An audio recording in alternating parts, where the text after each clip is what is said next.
자, 민주당 이재명 대표 암살 미수 사건으로 한번 가볼게요. 지금 전현희 위원장이 당대표 정치태료 대책위원회 위원장 전현희 위원장이 어제 했던 이야기 잠깐 리바이벌 한번 해볼게요. 총리실 산하 대테러센터의 발송 문자가 소방일보와 달라졌다.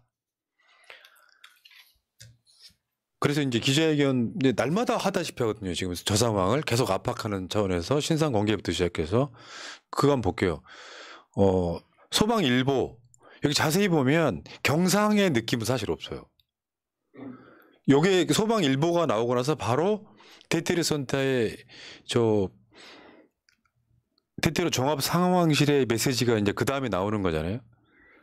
출혈량 적은 상태. 소방 목 부위 1cm 열상으로 경상 추정.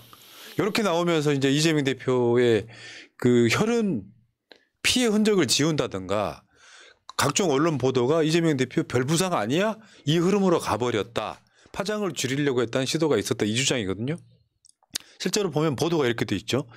이게 조선일보의 기자가 직접 쓴 일본은 이거예요. 그대로 바닥에 쓰러진 이 대표는 셔츠가 젖을 정도로 피를 흘렸다. 괴하는 현장에서 경찰에 체포됐다.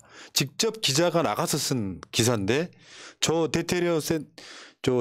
종합상황실에 메시지가 나온 이후에 바뀝니다.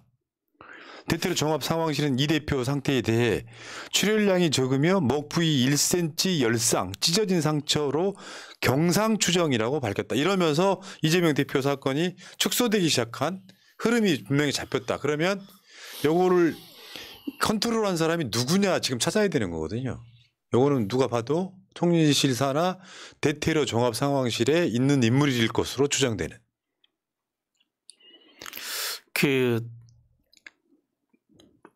오늘 제가 이제 11시 40분에 저희가 이제 국회에서 기자회견을 했어요. 이 내용 관련 기자회견들을 했는데요. 대한민국 기자들 진짜 정신 차려야 됩니다. 총리실에 있는 기자들 이거 조금만 조사해보면 알잖아요. 취재해보면 알잖아요. 그리고 대통령실에 있는 기자들도 이거 빤히 아는 거 아닙니까? 야당 대표가 테러를 당했다? 실시간으로요. 경찰 통해서 정보망 통해서 총리실로 보고되고 바로 대통령실에 있는 국정상황실로 보고됩니다. 다 파악하고 있었을 겁니다. 대테러센터 저기 누가 근무하냐면요. 대다수가 경찰청에서 파견 나와서 근무합니다. 경찰들입니다. 경찰들입니다. 검찰도 있을 걸로 추정. 검찰도 있죠. 검찰도 있고 이제 경찰도 있고 정보의 대다수는 대한민국의 정보의 대다수는 98%가 이제 경찰에서 올라옵니다. 그리고 이제 이 총리실에 민정실장이라고 있습니다. 민정실장이라고 하는 자리가 경찰 업무 통화라는 자리입니다. 바로 대통령실하고 바로 연결되어 있습니다. 그러면요. 이재명 대표가 테러를 당하는 그 순간에 현장의 경찰로부터 바로 보고가 돼서 20, 30분 안에 열상인지 자상인지 1cm인지 1.5cm인지 피가 어느 정도 나왔는지 다 보고가 됩니다. 그걸 대테러 본부에서 몰랐다고요? 대테러 본부가 민간인도 아닌데 열상하고 자상하고 구별도 못했다고요? 말도 안 되는 소리입니다. 그렇다면요. 대한민국에서 치안과 안전을 담당하는 행안부 경찰들 전부 다 저기 있는 사람들 전부 사표내야 됩니다. 그 정도 수준이라면요. 헬기 문제도 마찬가지입니다. 야당 대표가 소방 관련 헬기를 탔다. 대통령실 국정상황실에 바로 다 보고됩니다. 다 알고 있으면서 저 사람들이 입 다물고 있는 거고요. 그게 출입하는 기자들도 전반적으로 다 알고 있을 겁니다. 그러면서 전부 다 입 다물고 있는 겁니다. 이게 지금 몽터리 상황이에요. 제가 봤을 때는 그렇지. 빨리 국정조사 열어가지고 그 과정에서 이 말도 안 되는 문자를 발송한 사람들 그리고 사건을 축소하려고 했던 의혹들에 대해 가지고 다 하나씩 낱낱이 다 확인해야 됩니다. 이게 되게 저는 엄청 끔찍한 윤석열 정권에서만 일어날 수 있는 끔찍한 상황이다라고 생각을 합니다. 왜 그러냐? 우리 물청소가 문제가 됐었죠. 사고 발생 38분 후에 물청소를 했습니다. 이재명 대표가 구급차에 실려간 지 15분 있다가 물청소를 했습니다. 물청소. 근데 경찰들이 물청소를 직접 했다는 거죠. 그러면 그 전에 지시를 내렸으니까 물청소 도구 가지고 오고 생수 들고 이렇게 하면서 물청소를 하지 않았겠습니까? 우산으로 다 가려놓고. 그런데 물청소하는 그 시간이 지금 아까 얘기했던 문자 2보가 나갔던 겁니다. 대테러 상황실에서 이제 2보를 발송했을 때 그 시간입니다. 근데 이제 문자 2보 발송 내용을 보시면 아까도 나왔겠지만 출혈량 적은 상태라고 분명히 나와 있습니다. 1cm 열상, 경상 추정, 출혈량 적은 상태. 그런데 그 현장에 출혈이 상당히 많지 않았습니까? 그런데 정부에서 내놓은 문자에서는 출혈량이 적다고 했습니다. 그러기 위해서는 꽤 맞춰야죠. 그러니까 대표가 실려간 지 15분 만에 경찰도 동원해갖고 물청소를 하는 거가 아닌가라는 생각이 들어요. 더 끔찍한 것은 그때 그 당시에 어떻게 이것이 경상 추정입니까? 생명의 위협이 있는지 아닌지 목숨이 어떤지도 모르는 상태였습니다. 그러니까 사고를 당하고 그렇게 목숨이 어떻게 긴박한지 아닌지 모르는 상태에서 정부에서는 물청소 지시를 내렸다고 우리가 추정할 수 있는 겁니다. 네. 그러니까 이게 사건의 파장을 줄여보려는 각종 시도들이 사실상 드러난 거예요. 흥건한 핏자국을 그대로 뒀다면 기자나 일반 유튜버나 일반 시민들이 찍어서 올렸을 거고 이렇게 피를 많이 흘린 사건이야? 근데 얘네들은 그게 핏자국을 지우면서 저런 자국을 지워버림으로써 사건이 축소 보도하게 하는데 영향을 줬다. 분명히 의도했다고 보거든요. 그러면 이게 일국의 제1당의 대표가 시해되려고 했던 사건의 파장은 사실상 100분의 1로 줄여버린 사건. 너무 끔찍해요. 2006년도 때 이제 박근혜 대표 테러 때 정치적 파장이 컸지 않습니까? 그때 여당이었던 열린우리당이 완패했습니다. 박근혜 대표 테러 이후에 거기에 대한 어떤 정무적 판단을 누군가 중간에 저는 했다라고 의심할 수밖에 없고요. 구체적인 예를 하나 들어볼게요. 이재명 대표가 헬기 타고 갔잖아요. 그거 저는 대통령실에 허가 없이 불가능했다고 봅니다. 어쩌면 대통령실에 어떤 사람들은 우리가 너른 아량과 배려로 야당 대표 헬기 타게 해줘서 이런 이야기 하고 싶었을 수도 있습니다. 그런데 분위기가 돌아가는 게 이 테러 이야기가 나오고 야당의 지지도가 올라갈 것 같다라는 판단을 그 중간에 또 다른 사람이 했을 거예요. 그 사람이 치고 나가니까 저는 앞에 이야기했던 헬기 배려했다 이런 분위기가 싹 죽어가면서 사건을 줄이자라는 흐름으로 저는 갔을 거라고 제 예측을 합니다. 그때 윤석열이가 뭐라 그랬냐면 모든 조치를 다 하라 이런 식으로 이야기를 했었거든요. 그 대통령실에서 네. 아마 이재명 대표 헬기 태워도 돼요라는 보고 받았을 겁니다. 진짜 제가 봤을 때는. 정말. 네. 정말 비열하네.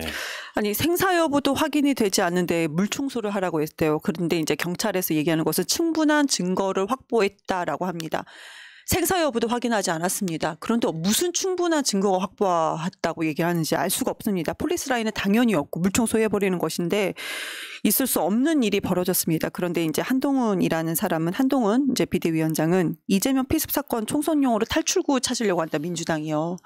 말도 안 되는 얘기하고 있습니다. 지금 이번 총선에서 탈출구를 찾아야 되는 것이 민주당입니까? 국민의힘입니까? 그런데 이것을 정치적으로 괜히 물타기를 하려고 하는데요. 예. 국민은 다 알고 계실 겁니다. 이거 행안위부터 열어가지고요. 꼼꼼히 따져야 되는데 지금 인사철이에요. 경찰 인사철이에요 지금.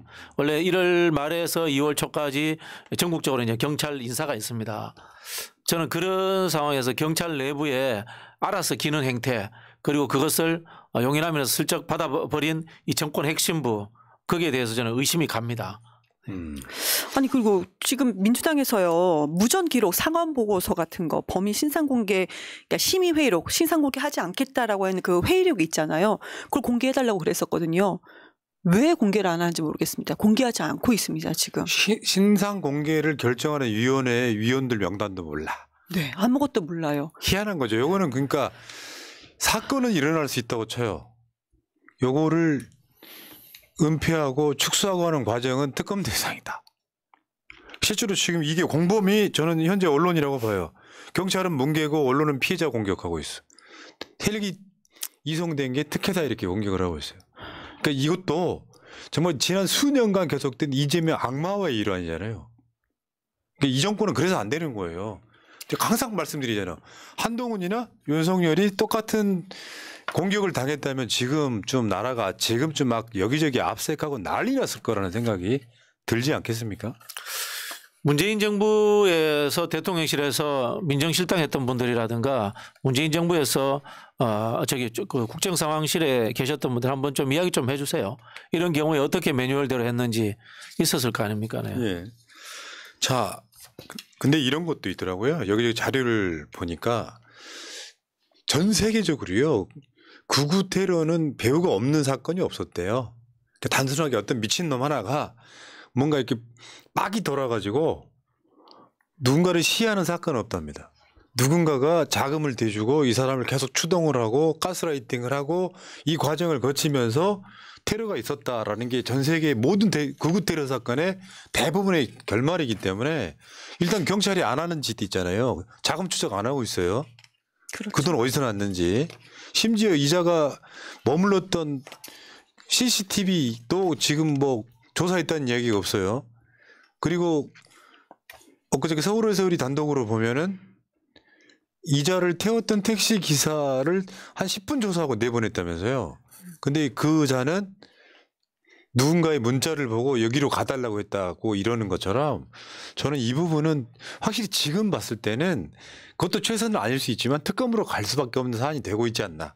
그렇죠. 지금 국정조사는 이제 수사와 다릅니다. 정부 기관들이 과정에서 절차를 위반했는가 뭐 이런 것들을 따지게 됐거든요. 증거를 누락시켰는가 이런 거거든요. 그렇게 하다가 보면은 문제점이 나온다. 그러면은 정부를 믿을 수 없으니까 정부의 한통속일 수 있는 검찰을 믿을 수 없으니까 특검으로 가야 된다. 이 논리로 해서 특검으로 가는 거죠. 예. 윤석열 정부 들어서서 경찰, 검찰, 재판부까지 다 믿을 수 없는 상황이 됐습니다. 그래서 지금 막 특검을 하고 있는데 국회 입장에서는 어쩔 수 없이 특검을 해야 되는 상황인 거고 이런 상황에서 어떻게 국회가 특검을 주장하지 않을 수가 있겠습니까? 예. 근데 국민 입장에서는 이게 무슨 나라 꼴이고 이게 뭡니까? 자, 이재명 대표는 방송하는 시점은 오늘, 내일이죠. 내일 당무 복귀한다는 지금 소식도 전해졌어요. 그러니까 다시 말씀드리지만 어떻게 보면 좋게 표현하면 대통령 되려는 천운을 갖고 태어난 사람이다.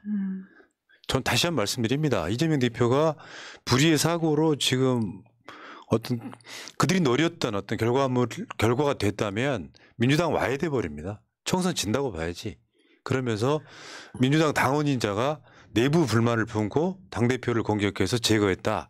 그러면서 윤석열 정권이 이길 수 있는 필승 카드가 우리가 생각했던 무슨 정책 이런 게 아니라 야당 대표 제거다. 난 이렇게 보면 정말 소름 끼친다는 말씀을 다시 한번 드려볼게요. 알겠습니다. 어쨌건 여기까지